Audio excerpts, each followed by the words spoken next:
can't believe it's finally ours. The ultimate artifact. And just in time for the 2025 Showcase Spectacular. That little baby is gonna be our lucky charm this year as we go even further into the infinite across the gaming universe. Gaming, adventure, exploration, that's what it's all about. Right on time. About T-minus 30 seconds. Oh, I've been waiting for this. Gonna make this the biggest and best year yet. Ready? Ready. Firing up the engines. Ready for broadcast in 3, 2, 1. Windows open.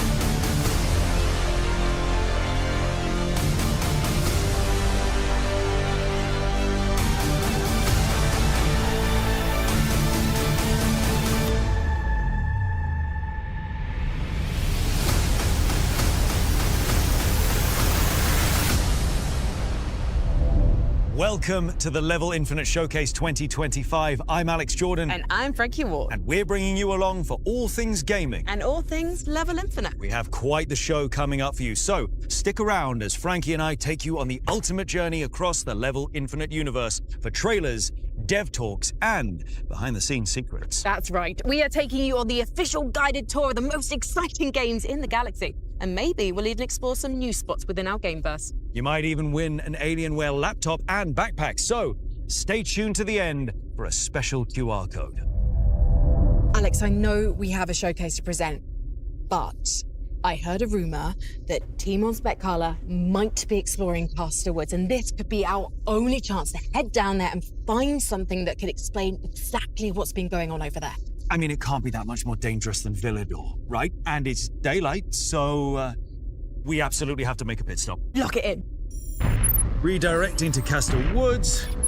Hopefully Timon can avoid nightfall, because I have heard it is no joke when it comes to what's lurking in these trees.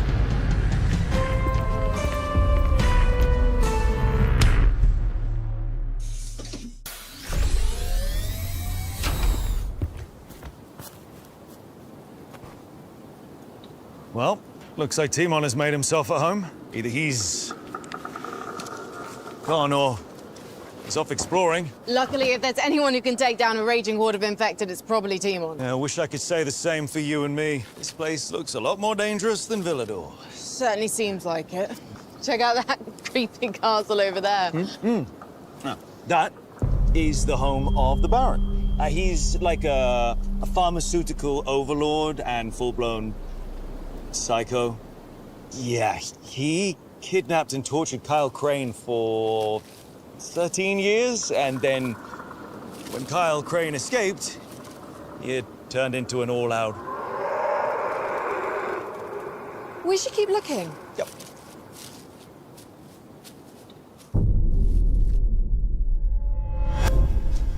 Found it.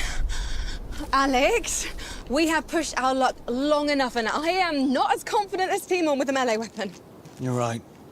It's like I can feel the Baron watching us from up there. Well, whatever the Baron has been up to, this should hold the key. It goes further than Kyle Crane. Whatever is out there is big. And angry, scary, and totally heading our way. I will bring this back to the ship and find out what the Baron's been doing around here later. Timon could give a more in-depth tour without us anyway. Time to go.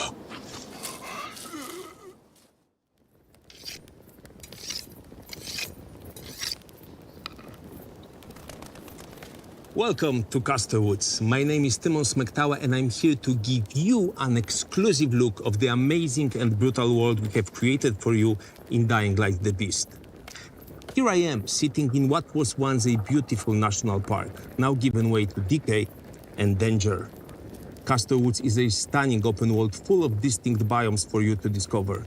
Experience total freedom as you go anywhere, climb anything, run for your life, and drive through the countryside as you scavenge for resources, fight for survival, and explore. All day and all night. But whatever you do, please remember, never, absolutely never, underestimate the horrors of Castor Woods. Biters, once unsuspecting tourists now roam the landscape mindlessly.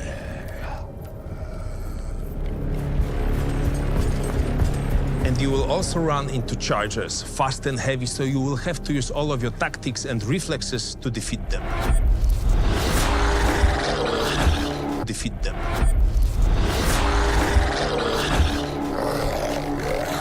And when you're brave enough, go toe-to-toe with a volatile, the apex predator, the king of the night, a monster so powerful it's practically unbeatable.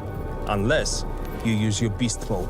And beast mode is a unique type of brutality you will inhibit as Kyle Crane. Witness the fierce conflict of beast and a man as you try to control your rage and your powers, because you never know when you might need them.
And this is how you survive the night. Keep moving, trust your instincts, and always watch for the shadows. Can't wait to see you in Castor Woods. That was the wild world of Castor Woods, straight from Dying Light, the Beast. Now, it's time to get into the heart of all things Level Infinite. Absolutely. It's what you've been waiting for, and we are starting out incredibly strong. We are indeed. With a well-known survival game you'll soon be able to take on the go. This is Rust Mobile.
Exciting things from Rust Mobile there. I can't wait to take this game anywhere we go, so make sure to follow for more updates. Now, let's keep up that momentum as we take you on this journey through the Level Infinite universe. First, we'll be getting an exciting look at Terminal Brigade. followed by a dive into the locker, the pirate underworld of Davy X. Jones, where death is only the beginning and revenge gets personal. Twice.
Jones, mark the date. We're going public. Operation. Launch the game. Certainty of death, small chance of success. What are we waiting for? Yes, I'm quoting a fantasy dwarf. Now, eyes sharp, ears open. We need flair.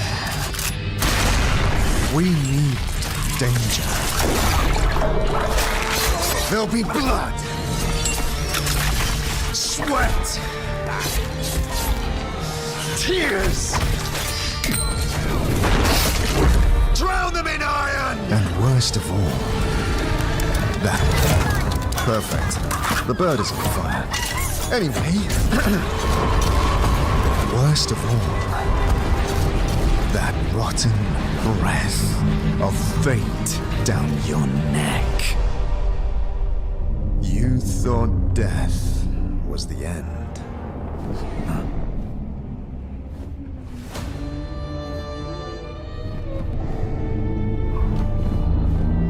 Wake up, Jones. You've got a mission to fail.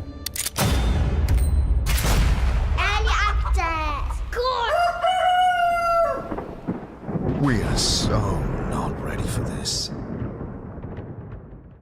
Great things from Terminal Brigade there. Can't wait to experience the new character and world in Season 2. And what could be better than teaming up with your own decapitated head in Davy X. Jones? Now, the fun doesn't stop there, as we're about to take a look at an absolute icon, a mainstay, a confirmed legend in the world of the Battle Royale. Here is PUBG Mobile with their latest update.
I'm done hiding.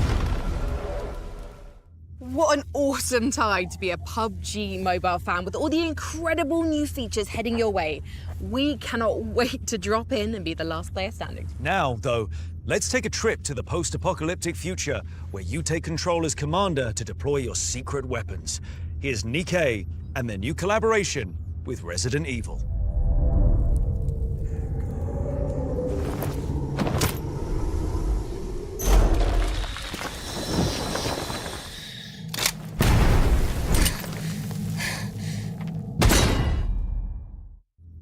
Now it's time to talk about our first VR exclusive at Level Infinite. Search for your lost sister as you survive the madness overcoming the frozen north in Dread Meridian. And then we'll take a brand new look at the ultimate co-op heist, Den of Wolves.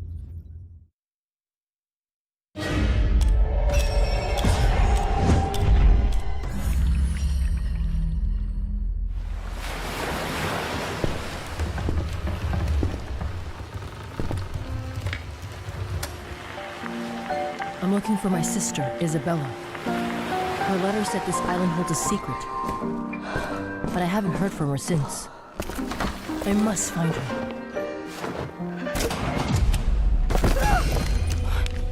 What happened here?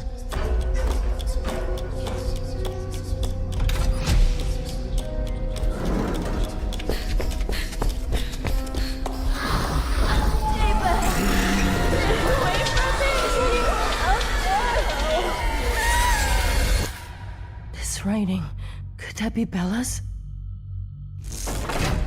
Oh, damn it!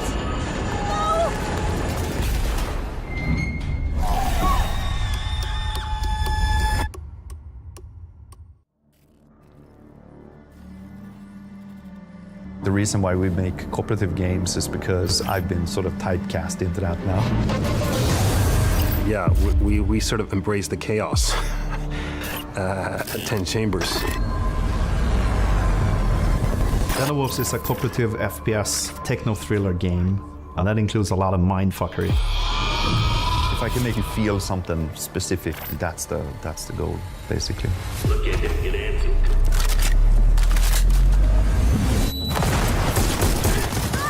Nailing the tone and making sure that the game has a specific target audience, like we're aiming at a specific type of player.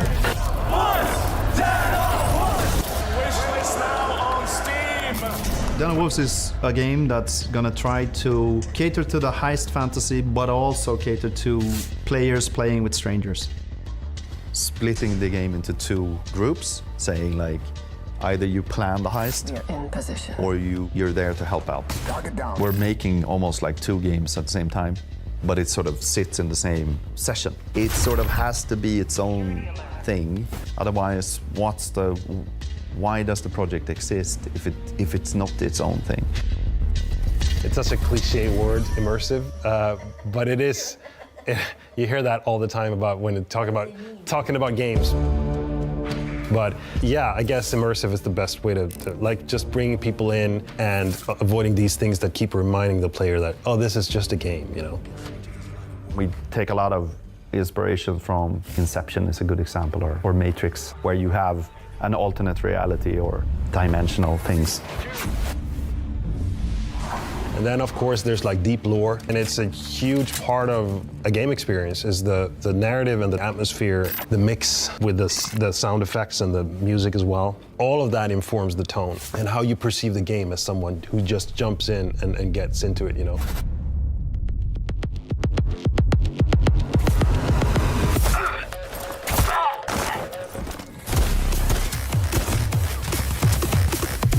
It develops into a sprawling city controlled by corporations, and you have to rely on crime to survive. Everything in the game supports making it appeal to that type of a gamer. It's hard for me to do anything else, you know. It's that. Let's just make games, in a way, you know.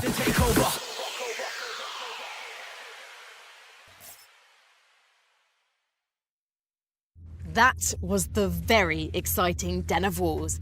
Don't forget to wishlist it right now so you don't miss out. Now, it's time to step into a world torn apart by Mother Nature herself.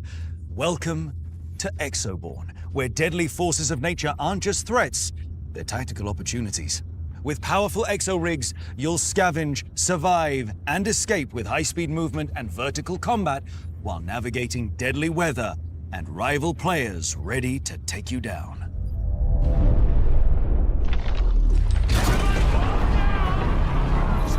Engaging override in 3, 2, 1. Everything fell apart. Civilization as we knew it is gone. Exoborn warriors, reborn in a new world. Everyone turning on one another. But there is a storm rising.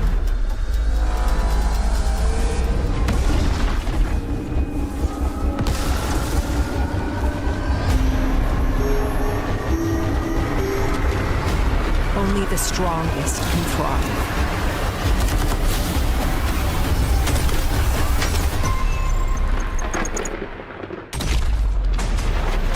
Chaos reigns.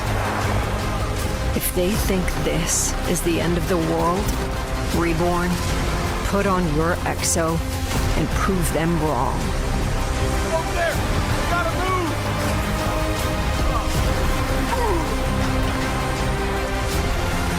Come on, let's go!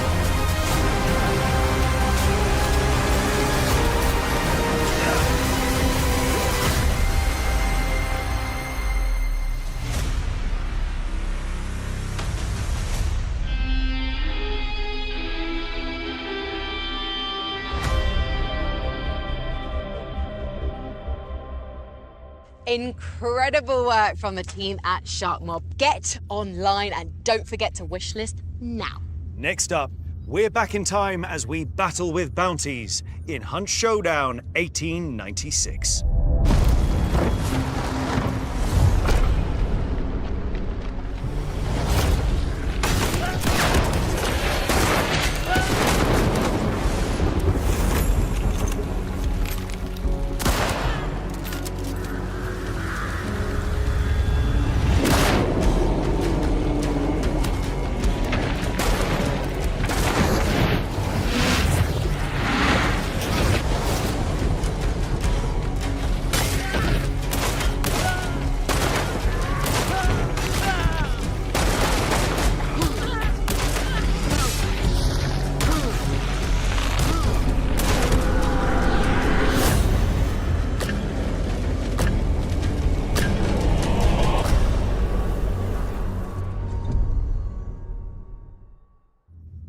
Now, Alex, I'm sad to say it might be time for us to say goodbye.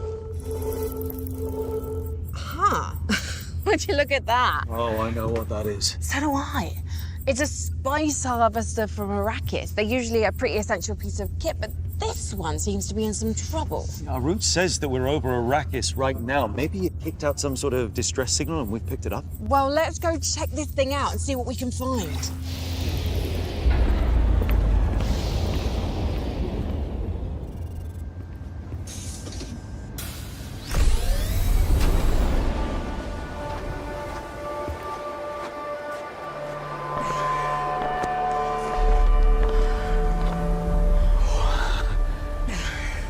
Now that is one big harvester.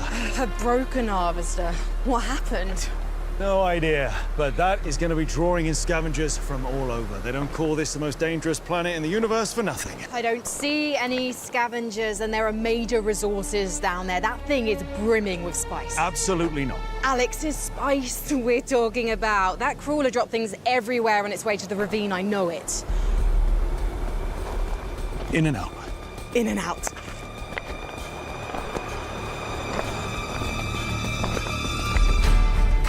This thing is big up close. What's more, I don't think that distress signal we picked up was coming from this harvester. There is going to be a lot of people interested in this site. Yeah, I think we got a head start due to that signal, but I don't think that's gonna last long. We really need to get out of this heat. Just one. Oh. Yes! I promise you this will be worth it. Control the spice, control the universe. We really need to go. We need to get all the way back up there. Joel is on his way to check out the crash site, but I don't want to hang around to meet anyone else. Joel will have the sense to do his exploration out of the sun. Most important thing is, this is coming with us.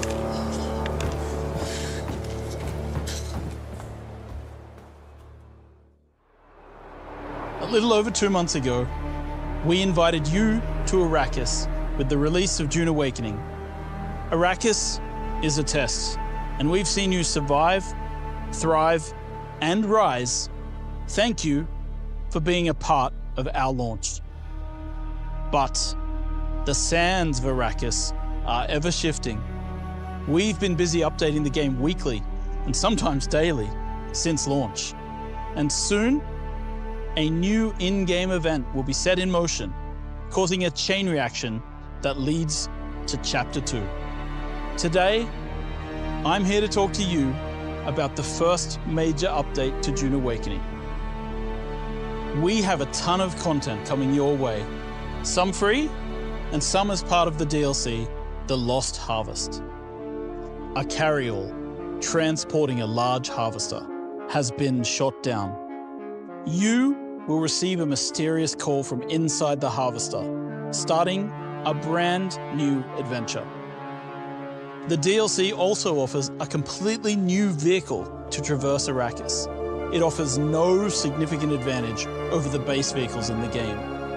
Those who buy the DLC will be able to craft this vehicle and share it with their friends who do not own the DLC. In addition, the DLC will include building pieces, armors, and many other cosmetics. The main story, which will always be part of our free major updates, continues in Chapter 2. A series of murders in Arrakeen lead to a hidden chamber deep beneath the Arrakeen archives, and a secret that has been, well, spoilers. Rest assured, the story is free and follows on directly from the main story of the game. The free update will also bring new armors and new content for the Deep Desert, which allows us to create more variety in the weekly refreshes and more dynamic encounters in the world to make it feel more alive than ever. We can't wait to show you all the plans we've got in store. So in the meantime, stick to the shadows, maintain water discipline, and step lightly. Remember, the weight of a kindly God is a fearful thing.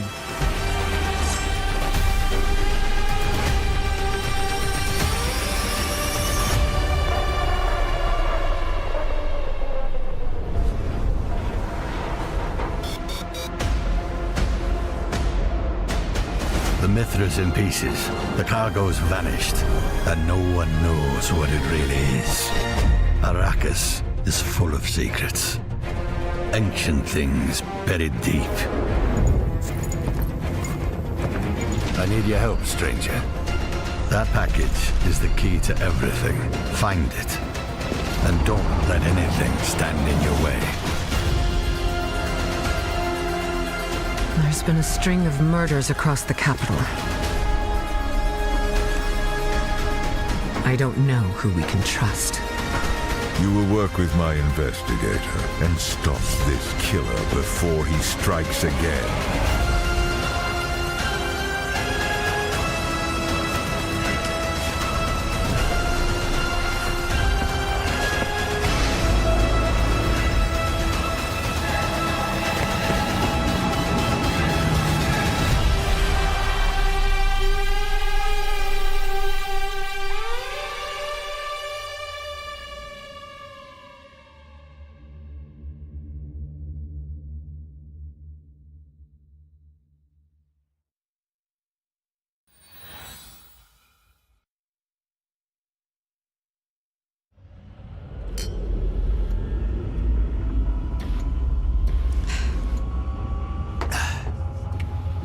Thank you so much to Joel and to Timon earlier for giving us an even closer look at their incredible worlds. Absolutely. And thank you to all the amazing developer teams across Level Infinite for allowing us the pleasure of showing their brilliant games today. Alex, I think this is it. I'm afraid so. We're officially reaching the end of the Level Infinite 2025 showcase. But stick around for that giveaway and one last surprise as we make our final pickup. Thanks for picking me up. I really appreciate it. Well, Anthony, we could not let you miss the broadcast. Oh, and Anthony, just one thing. Don't touch anything. Can I close out the show? be our guest. I'm Anthony Krautz, head of the Level Infinite team. What we have just shared with you has only scratched the surface of what makes gaming infinite. From the immersive worlds of Dying Like the Beast to the otherworldly adventures of Dune Awakening, we've celebrated games that spark joy, challenge limits, and bring communities together. To those of you here at Gamescom, tonight's showcase isn't an endpoint, it's an invitation. We look forward to welcoming you to our booth in Hall 6, where the journey continues. The Level Infinite gaming universe is always expanding, and we can't wait to invite you into even more stories, more worlds, and more adventures together. Thank you for being part of this journey. See you in the games. Thank you so much, Anthony, for joining us on the final leg of our journey as we head home. And thank you for joining us here throughout the Level Infinite Showcase. It's been a ride. Don't forget to scan that QR code and grab your chance at winning the Alienware 16 Aurora gaming laptop and Alienware 16 backpack. And if you're at Gamescom, come say hi. We're in Hall 6. Thank you all so much from us here, and we have some extra special behind-the-scenes content for you to enjoy coming up now. Goodbye for now. Bye. Bye. Can I push the button now? Just one, Anthony. Not that one, Anthony.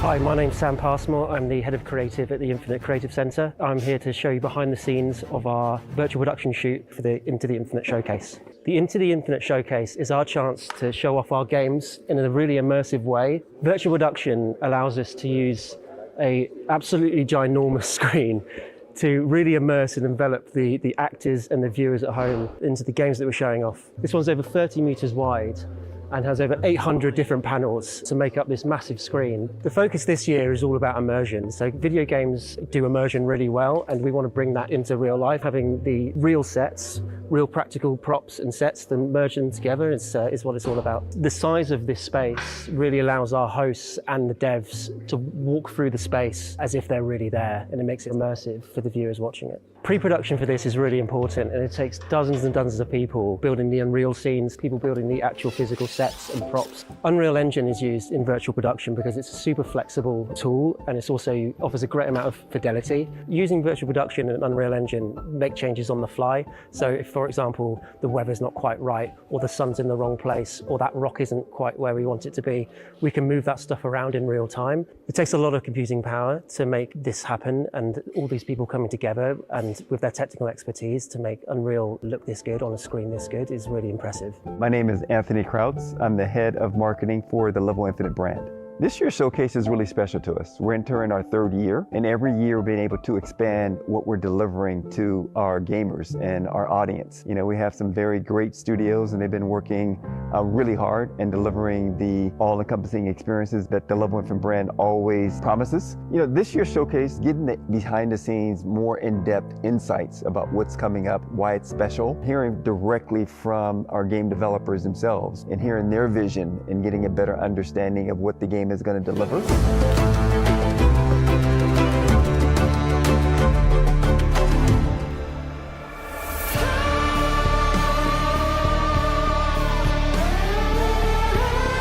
we're going to go for one. 3, 2, 1, and action. We've been busy updating the game weekly, sometimes daily, since launch. Hi, my name is Joel Bylos, and I'm the Chief Creative Officer at Funcom and the Creative Director of Dune Awakening. The Level Infinite showcase from last year for Dune Awakening was brilliant. We really enjoyed it. We enjoyed being a part of it. I think visually the set captures almost everything that should be there for an Arrakis set. Of course, it's probably not quite as hot, and certainly I won't get eaten by a sandworm while on set. We knew that it needed to feel oppressive to players through the systems design. The way that you have to stick to the shadows and avoid the heat of the sun. The way that you hear the sandworm rumbling through the sand in the distance, the way that you feel this tension as you play. And I think that that tension actually allows people to feel immersed in the world, that they are a part of the world, and that the world feels like it lives even when they're not around.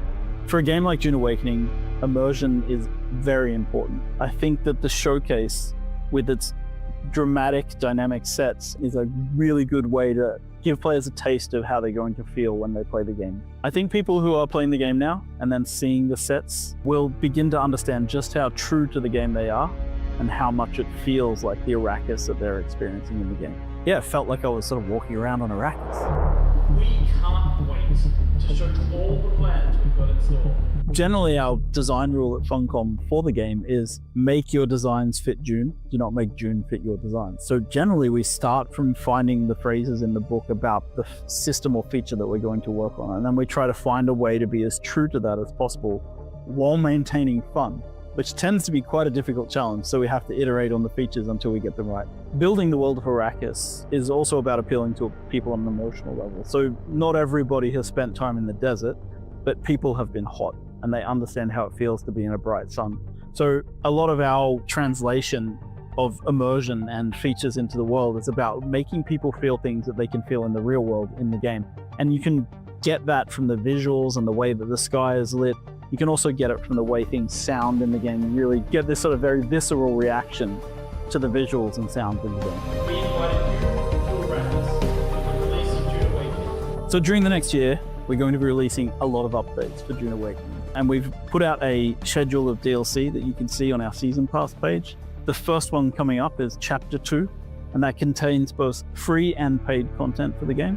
And we're going to talk a lot about that in the coming weeks. If you're looking for a world that can immerse you, if you're looking for a story to experience, if you're looking for a challenge, if you're just looking to be a creative person who builds cool buildings, cool vehicles, or just goes out and explores a world, I think Dune Awakening has something for you. So if you're on the fence, thinking about buying, now's the time. Jump in. There's a world to explore.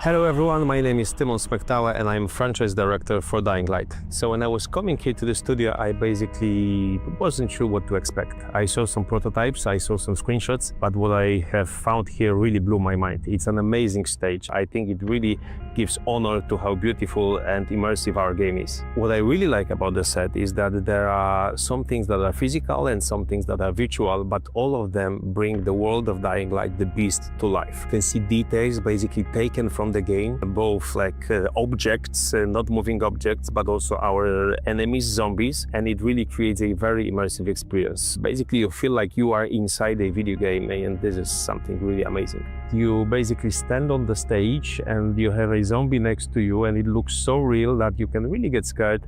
And like, it takes really a second to kind of realize, oh, okay, this guy will not hurt you because he's virtual. So definitely that's my most favorite part of the set. What happens here at the stage of Level Infinite Showcase, it's really amazing. Like, this is really what we are striving for, to put players in the shoes of the main character. And now basically I can relive that myself, just standing on the stage and feeling like I'm inside the forests of Castle Woods. Never underestimate the horrors of Castle Woods. Creating an immersive zombie apocalypse is actually quite difficult because no one has experienced that in their life, so there aren't that many references in real life. Thankfully, there's a lot of great pieces of zombie fiction, movies, comic books. So we have like a pool of knowledge. What we are trying to do is we are first and foremost try to create a place that feels real and lived in. And especially with Dying Light the Beast, we have asked directly our level artists to go through every square inch of the map and try to make a place which feels like someone was just there, someone just left it, someone just escaped from this place, escaping from zombies. And I think when you have this locked down, then when you add zombies on top of it, this is really the combination that creates the most realistic and most believable fiction zombie apocalypse. For Dying Light series in general, immersion was always the part of the DNA of the series, and I think we have really topped ourselves again with Dying Light the Beast. The amazing and brutal world we have created for you in Dying Light the Beast. We are just about to release Dying Light the Beast, and we hope players will feel a lot of emotions connected to the game. I think the most important one is that we'll actually scare them a lot, and Dying Light series always was looking for survival horror as an inspiration, and we always tried to create a very scary zombie fiction. But with Dying Light the Beast, we set ourselves a goal of creating the most scary, the most horror-ish zombie fiction ever. And I think what works especially well with Dying Light as a series and in Dying Light the Beast is that we try to connect survival horror with open world. We can't wait for players to get their hands on it and tell us what they think. We have really put a lot of passion and imagination and ambition into this game. For us, it's the best Dying Light game that we have ever produced. Everyone watching, please keep your fingers crossed for us, and I hope you will enjoy what you will get with Dying Light the Beast.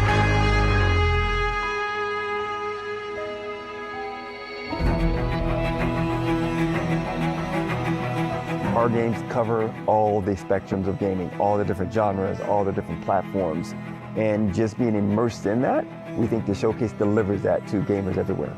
The message we're trying to send to the audience and our gaming communities everywhere is our commitment to delivering on a promise of bringing unique experiences and making sure that our developers have that opportunity to share their vision. You know, Gamescom is a special event. You know, it's the largest consumer gaming show in the world, but it also kind of reinforces why we're in this industry, to give those fans, those gamers, great experiences. It reinforces kind of what we're doing as a brand. The next year of Level Infinite is really about growth and expansion. You know, we've already been able to establish a front line of consistent good content. Now we're looking to expand upon that.